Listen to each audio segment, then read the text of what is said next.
किसी भी अष्टमी पर एक बेलपत्र, 3 शमी पत्र, आप कभी दिल से, कभी मौका मिले हृदय से अशोक सुंदरी वाली जगह का स्पर्श कर कर भगवान शंकर के शिवलिंग पर एक बार समर्पित कर कर देखना, और दूसरे वर्ष इंतजार करना कि तुम अष्टमी के दिन बाबा को शमी पत्र बेलपत्र दिया था, क्या बाबा ने तेरे घर में धन और वैभव दिया कि नहीं दिया। जो स्थिति में गाड़ी चल रही थी वो स्थिति की गाड़ी तेरी पार हुई कि ना। आपके जीवन में ऐसा लगने लगे कि हाँ बहुत कष्ट है, कर्जा भी बढ़ गया, तकलीफें भी बढ़ गई, बहुत दुख भी बढ़ रहा है, कहीं परिवार सही नहीं चल रहा है, तो प्रयास करते रहा करो। हफ्ते में एक बार एक चावल का दाना जल के पात्र में डाल लिया, एक काली मिर्च जल के पात्र में डाल ली, और उस जल को ले गए, थोड़ा सा चंदन का छींटा डाल दिया, ले जाकर शिव जी को समर्पित कर दिया। शंकर को जल चढ़ाने के लिए 5 स्थान हैं जहां शिव को जल चढ़ाया जाता है, और शंकर उस जल को स्वीकार करते हैं, जिसको पंचगंगा कहा गया। 5 स्थान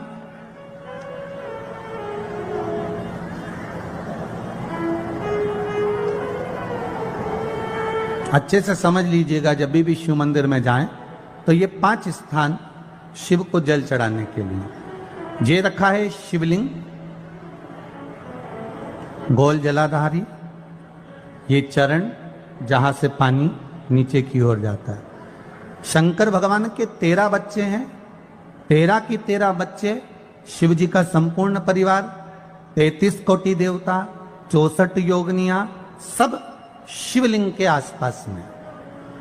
आप शंकर जी के मंदिर में जाकर ये कभी ना विचार करना कि पार्वती जी को ढूंढना पड़ेगा, या गणेश जी को ढूंढना पड़ेगा, या कार्तिकेय जी को ढूंढना पड़ेगा, या भैरव को ढूंढना पड़ेगा। हमें शंकर के मंदिर में जाकर किसी देवता को ढूंढने की जरूरत नहीं है। जहां शंकर भगवान का शिवलिंग रखा हुआ है वो माता जी का हस्तकमल है, माता पार्वती जी का स्थान है। जहां शिवलिंग रखा है वो शंकर भगवान है।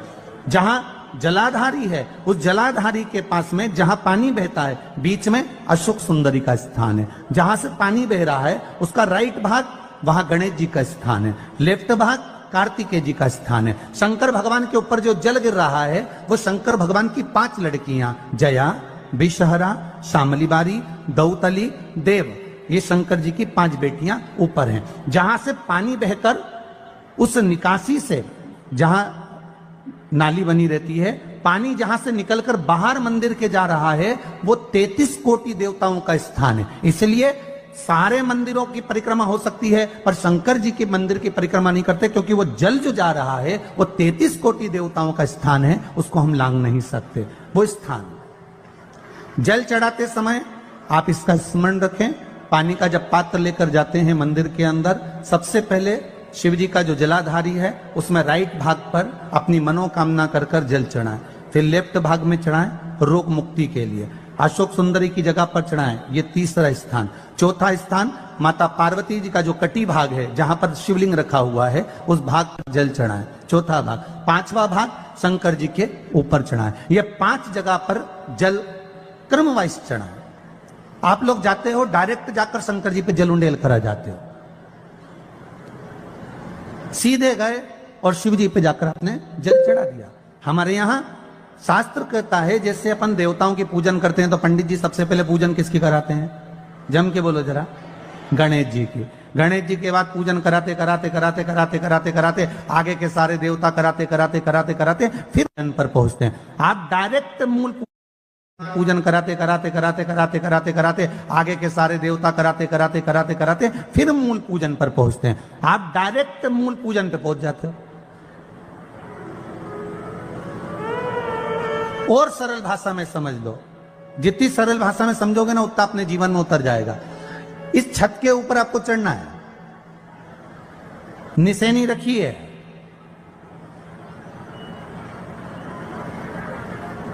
पाए लगे हुए हैं, आप कैसे चढ़ोगे? एक एक पाए पर पांव रखकर चढ़ोगे कि डायरेक्ट पहला पे रखोगे आखिरी पर? जम के बोलिए जरा, एक एक पाए पर पांव रखोगे ना कि धीरे धीरे हमको चढ़ना है। उसी तरह शिव मंदिर में पहुंचने के बाद पहला गणेश स्थान, कार्तिकेय स्थान, अशोक सुंदरी का स्थान। अशोक सुंदरी के स्थान पर जल क्यों चढ़ाया जाता है? क्योंकि भगवान शंकर की सबसे छोटी लड़की जो है वो अशोक सुंदरी है, और ये जो छोटी लड़की है अशोक सुंदरी, ये नारी को अखंड सौभाग्यता का वर प्रदान करती है।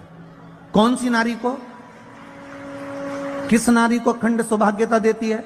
तो महाराज शास्त्र कहता है जिस नारी के भाग्य में लिखा होता है कि इसको वैधव्य होना है, इसके पति को समाप्त होना है, अगर वो नारी अशोक सुंदरी वाली जगह पर जल चढ़ा देती है तो पति पर अगर काल भी मंडरा रहा होता है तो मां अशोक सुंदरी महाकाल से कहकर काल को टाल देती है। वो अशोक सुंदरी का स्थान,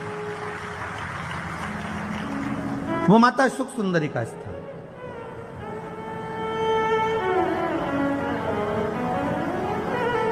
जल चढ़ाने का एक नियम है। यहां जल चढ़ाया, फिर कार्तिकेय बाबा को चढ़ाया, फिर अशोक सुंदरी को चढ़ाया, फिर कटी भाग पर। ये कटी भाग बड़ा विशेष भाग है महाराज, बहुत बहुत ध्यान दीजिएगा। जिस पति और पत्नी में विवाद होकर अदालत तक बात पहुंच गई हो और तलाक तक की नौबत आ रही हो, महाराज उनको जोड़ने के लिए ये कटी भाग मूल होता है। कौन सा कटी भाग? जहां पर शिवलिंग रखा है, जहां शिवलिंग रखा है ये कटी भाग मूल होता है। कहते हैं 5 सोमवार, लिंग पुराण वर्णन कर रही, 5 सोमवार कटी भाग पर जहां शिवलिंग रखा हुआ है, 3 उंगली में मक्खन लेकर कटी भाग पर मात्र फेर देने पर और उस पर 7 जगह चंदन लगा देने पर पति और पत्नी का संबंध कभी समाप्त नहीं हो सकता, वो जुड़कर ही रहेगा, प्रेम बढ़कर ही रहेगा। कटी भाग का बड़ा बड़ा महत्व है महाराज। शिवलिंग के कटी भाग पर स्वयं मां जगतजननी जगदम्बा अपने हस्त कमल पर भगवान शिव को झेली हुई। महापुराण की कथा कहती है, भगवान शंकर का चरित्र कथा है कि जिस बच्चे को, जिस मनुष्य को, जिस स्त्री को, जिस कन्या को, जिस बेटे को, बेटी को, बुजुर्ग को, महिला को, पशु को, पक्षी को, जानवर को, जलचर को, थलचर को, किसी को भी अगर शंकर जी की पूजन करना नहीं आए, आड़ी टेढ़ी भी कर देगा तो भी शंकर भगवान उसको स्वीकार कर लेंगे और शंकर उसको वर प्रदान करेंगे। शिव उसकी पूजन को स्वीकार कर लेते, शंकर भगवान उसकी पूजन को स्वीकार करते।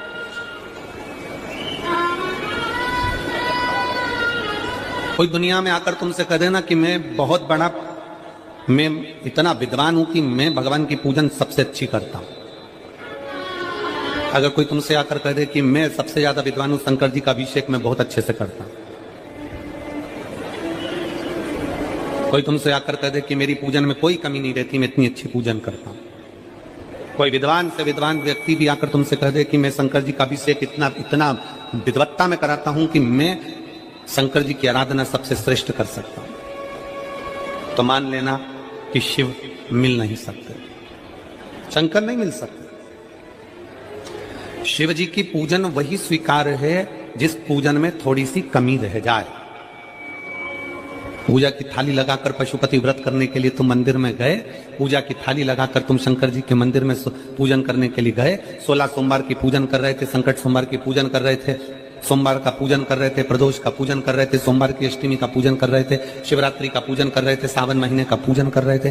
पूजन की थाली में सारा सामान जमा लिया तो भी मंदिर में जाकर कोई सामान याद आए तो समझ लेना कि तुम्हारी पूजन भगवान शंकर ने स्वीकार कर लिया। और मुझे विश्वास है मेरी जीजियों पर, मुझे विश्वास है मेरी बेटियों पर, मुझे विश्वास है मेरे बेटाओं पर और मेरे जीजाओं पर।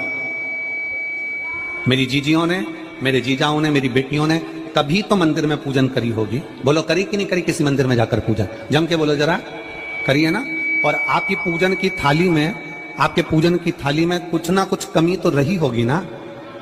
कभी माचिस रह गई, कभी दिया रह गया, कभी अगरबत्ती रह गई, कभी कंकु लाए थे कंकु रह गया, कभी चंदन रह गया, कभी कोई जनेऊ रह गया, कभी सुपारी रह गई, कभी कोई प्रसाद रह गया। फिर याद आया मैं तो ये घर छोड़कर आ गई, मेरे घर पे रह गया, अब क्या करूं? शंकर जी की कथा कहती है कि शिव उपासना में अगर तुम्हारी थोड़ी सी कमी रह जाए, समझ लेना कि शंकर जी ने तुम्हारी उपासना को स्वीकार कर लिया। ये समर्पित की जाती थी जल धैर्यता के लिए, दूध अंदर आए हुए कपट को समाप्त करने के लिए, दही बीमारी को समाप्त करने के लिए, शहद घर में सुख समृद्धि के लिए, घी घर में आनंद की अनुभूति के लिए, मिष्ठान शक्कर गुड़ आदि पदार्थ वंश की वृद्धि के ये दिए जाते थे, भगवान को प्रदान किए जाते थे, उनका अभिषेक किया जाता।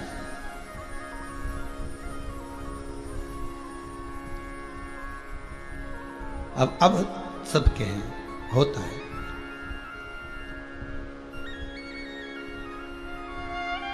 जैसे 56 भोग केवल गोवर्धन नाथ जी को, श्रीनाथ जी को लगते थे। पहले 56 भोग सब देवताओं को नहीं लगते थे। अब तो फैशन हो गया अलग अलग जगह जगह 56 भोग सब जगह लगाने का, पर 56 भोग का जो प्रमाण है वो गोवर्धन नाथ जी का, श्रीनाथ जी का।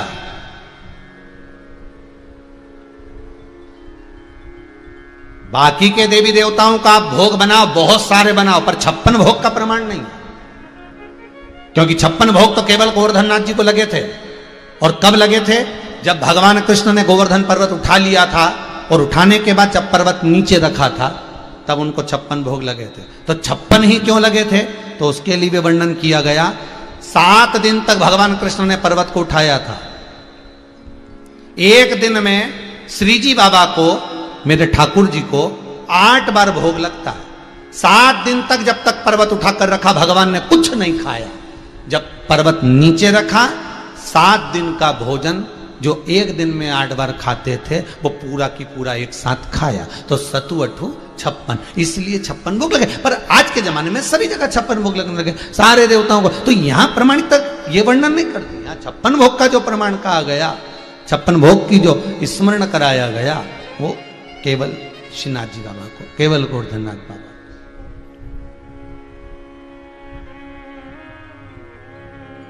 अब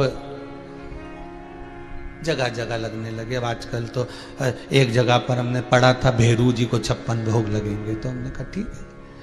फिर कहीं पढ़ा कि शनि महाराज के भी लगेंगे, तो ठीक है। फिर कहीं कहीं पढ़ा कि उनको भी, तो ये आपकी मन की बात है, आप जिसको जिमाना चाहो जिमाओ, परंतु जो प्रमाण है। फिर दूसरा वर्णन करा कि माता जानकी ने हनुमान जी को जिमाया था, तो बाबा हनुमान जी महाराज को भी जिमा सकते। हनुमान जी का स्वरूप है शंकर, तो शंकर को 56 भोग की जरूरत नहीं पड़ती। शिव जी कहते हैं जब आपने स्वयं राम नाम ले लिया, स्वयं कृष्ण नाम ले लिया, स्वयं भगवत स्मरण कर लिया, स्वयं नाम जाप में आप डूब गए, तो शिव कथा कहती है, भगवान कहते हैं वही मेरा आधार है, वही मेरा हार है। हर हर महादेव। हमारे चैनल पे आप सभी का स्वागत।